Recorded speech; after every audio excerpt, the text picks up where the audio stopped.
So I'm here in the city of Pittsburgh, and the guys have been here for a couple of weeks working on a project. It's an engineered retaining wall. The homeowner had originally reached out to me last year, and I don't know in what order, but slowly over time I found out that he actually called the contractor who worked on the neighbor's wall. The neighbor's wall is not properly done.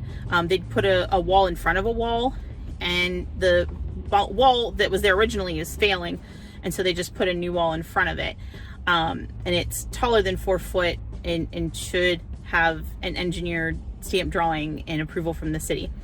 But anyway, he called that contractor and never got a return call, and then he decided to hire somebody else who was going to do the whole job by hand. And what he had told me was the guy who was going to do it by hand showed up. He started moving some of these larger natural stone that were at the base of the wall, and then there was mortared stone on top.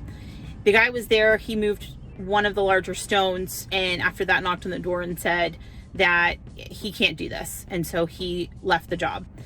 So I don't know when all of these things happened, exactly on what timeline, and then the homeowner got a hold of me and said, hey, I have an engineer drawing, let's move forward with this, get the permits, and do all of these things. Basically do it right, do it the way it should have been done from the start. So I'm going to take you guys around back and take a look at just what we offer, the kind of work that we do. It's a higher skill set, more attention to detail. A regular retaining wall is still serious business, a non-reinforced wall. But to do a reinforced wall, especially when you're holding up a large slope like this one is, takes a lot of higher level thinking, following an engineered drawing.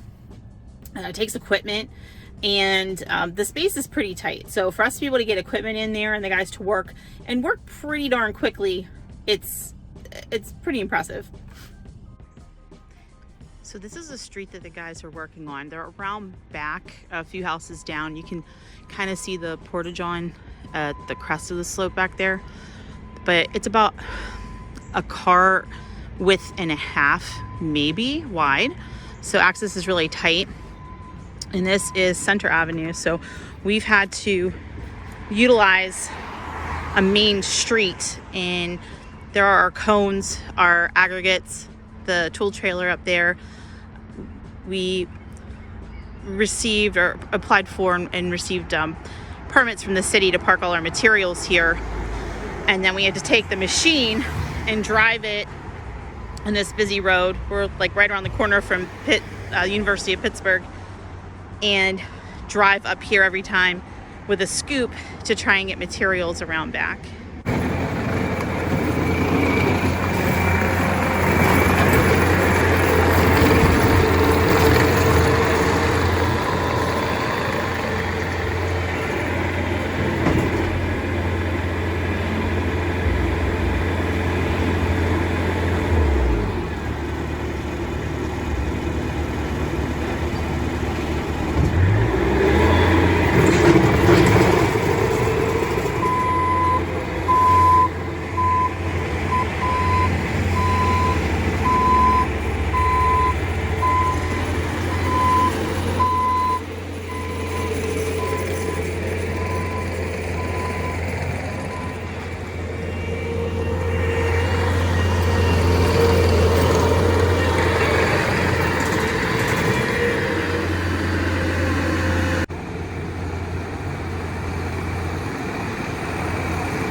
So this is a view from the property that we're working at, and down over the hill where John just came up is Center Avenue, where all of our materials are staged. So it's a haul every time, and he dumps them down the driveway. There's not even room to turn around, he has to back out. And this is a view from the end of the driveway looking back, where he's been moving the stone. So we'll walk around back.